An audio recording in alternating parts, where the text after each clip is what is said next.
Elhamdülillahi Rabbil alemin ve salatu ve selamu ala seyyidil murselin ve ala alihi ve sahbihi ecma'in.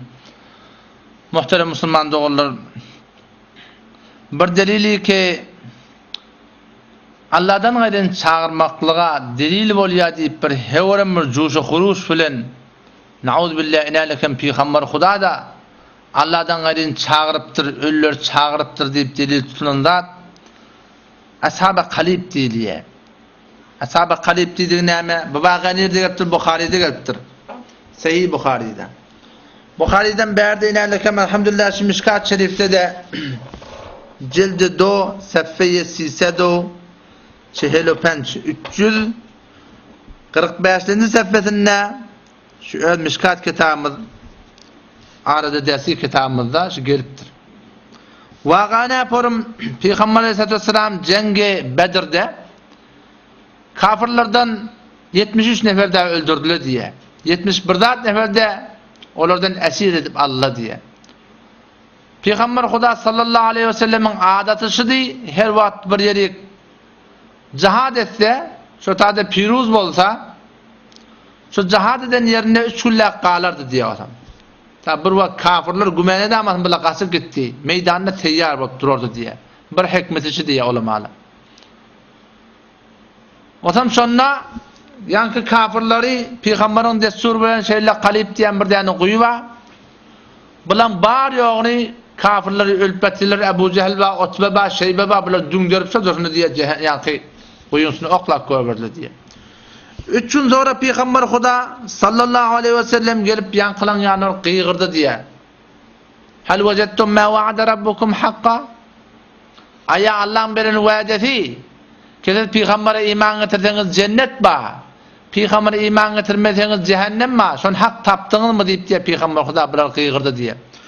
O zaman taraftan Hazreti Ömer radıyallahu anhu ya Resulü Huda şu cesetleri ki burada ruh yok. Bunlar ölüp yatıyor. Sen şile bilen kepleşiyordun mu? Onun Peygamber Huda ayette diye ki ma entum bi esma'a minhum lima aqulu minhum. Siz bunlardan kavrak eşleyen ne edersiniz diye ayette diye. Siz bunlardan kavrak eşleyen ne edersiniz?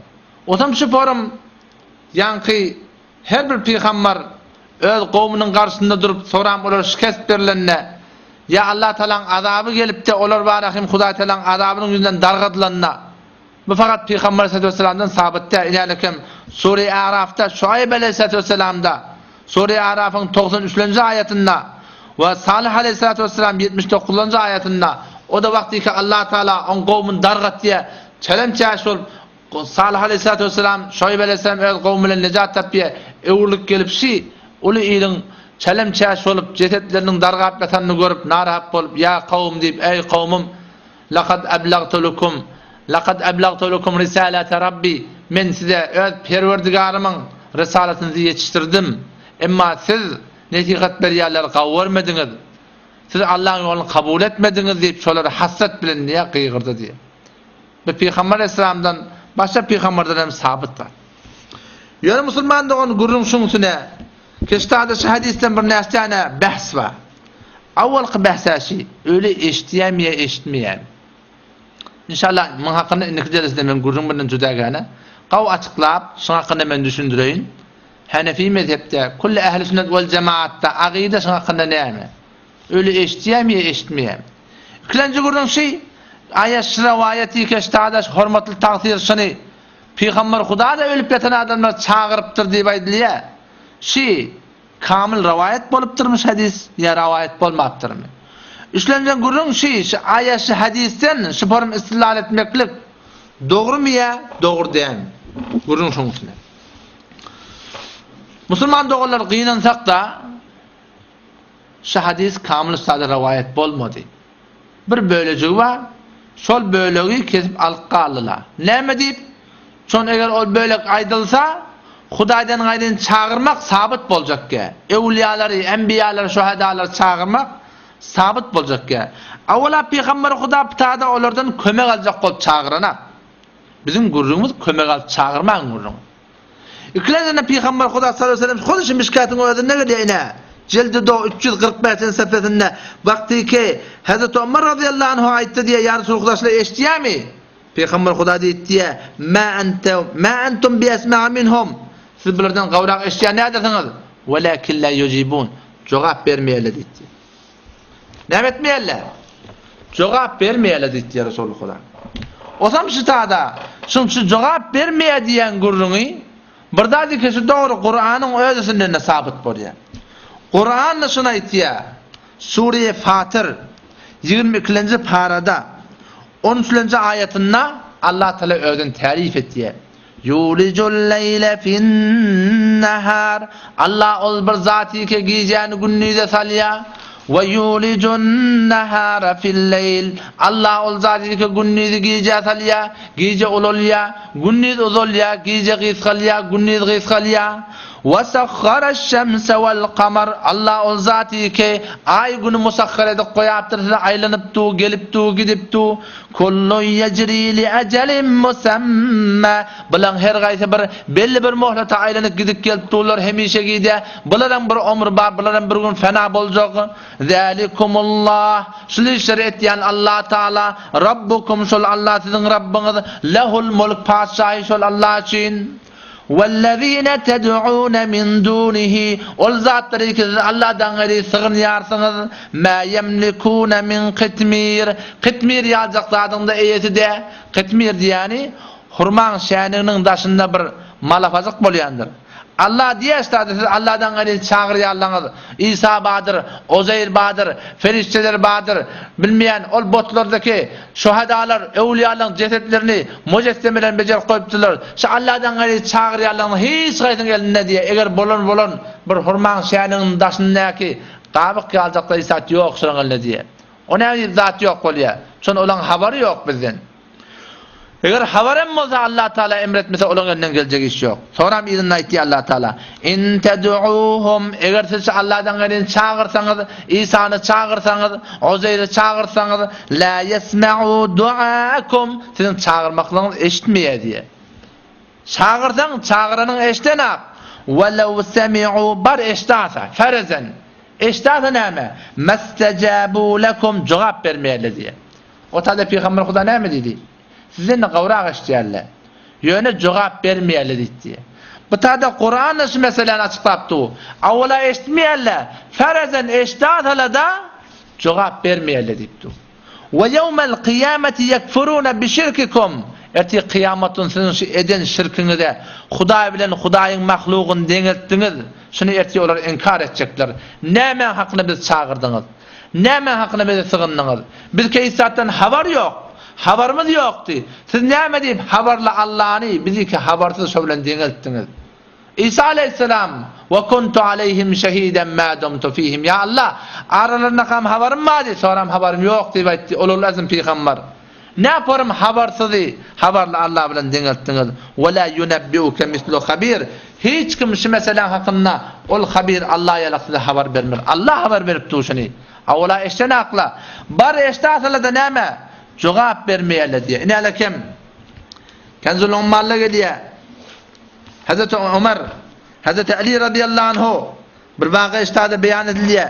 Hazreti Kumayn radıyallahu anhu diye bir gün niye ben Hazreti Ali radıyallahu anhu bilen kerramallahu veçhe bilen bir yere gittim diye. Yolla bir kabristana geçtik diye. Bir kabristan yatan çölle bir kabristan mahmıştık diye. Geçtik diye. Hazreti Ali radıyallahu anhu yankıları hitap edip kabristanın yatan adamlarına hitap edip ey deyip diye kabr eyleri, ey çürüyüp yatan adamlar, ey yekelikte bir horhamsızlıkta yaşayıp yatan adamlar sizden ne haber deyip diye. Hal nezir deyip diye yani kabristandaki yatan adamlar kıyırdı diye. O hem sonra dedi diye öyle bizde ne habersi deyip diye siz ölünüzden sonra mallarınız bölünüyor. Oğlunuz soğunuz yetim galli, zenanalarınızda durmuşa çıktı deyip diye, bizden habersi deyip diye. Şu haber bizim yanımızdaki habersi size, sizin ne ödünüzden bir haber verin, sizden ne haber deyip diye.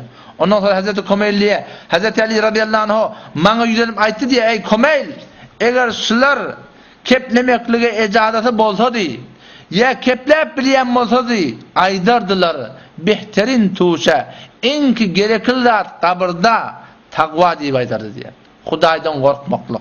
Hudaydan korkmaklık diyani öyün böğürüne barıp tandıra oturmaklık değil mi ya? Allah'ın aydanına oraya bolup Peygamberin sünnetine göre kaim durup halaf sünnetten kaçmaklığı değil diye. Eğer sizler keplemekliğe icazatı bolsa ya keplep bilen bolsa onunla aydardılar behterin tuşa takva diye aydarlar diye. Hazreti Ali radıyallahu anh bunu aydıp ağlamandırdır diye. Sonra ayttı diye ki ey komeyl kabr diyerleri amalın sanlığı deydi diye. Ol sanlık kaçan belli oluyor. Sanlık amallığı ol ölecek vaktin belli oluyor dedi. İnalekem bu da Hazreti Ali radıyallahu anh'ın kavli. İnalekem istada bir adam ölü eşitmeye diye ne Vehhabi bolyan olsa ölüp yatan adamlar cevap vermeye diye ne Vehhabi bolyan olsa keplemeklik aşıları ecada yok diye ne Vehhabi bolyan olsa na'udhu billah na'udhu billah na'udhu billah Hazreti Ali de onu Vehhabi olmalı anla. Hiçbir akla gelen kurulmuş. İnşallah ne güzelse de ben bu kurulun açıklayıp düşündüreyim ki ölüyün çağırmak, ölü eşitmeyem. O bir cüdegane kurulunda. Bu sahabaların arasında ihtilaf varmıştık. İnşallah ben açıklayıp düşündüreyim. Yöne Müslüman doğrulam oldu. Kurulun sonuçuna. Şu hadis haber vahidsi. Haber vahid avval ayttık. Akide Kur'an'dan hadis-i mutevatirden sabit boluyor diye ayttık. Ondan sonra da şu kodu Kur'an hadisin ödünne ne geldi? Kodu hadisin ödünne de cevap vermeyeli deyip geldi. Üçlerden Peygamber Huda sallallahu aleyhi ve sellem de şolardan kömek alacak bolup çağırana. Şolardan kömek alacak bolup çağırana. Bir kere sonra hitap etti. Dördüncüden İmam Bukhari rahmetullahi aleyhi şu hadisi getiriptir. Şon ödünün akidası şey öyle eşitmeye diye.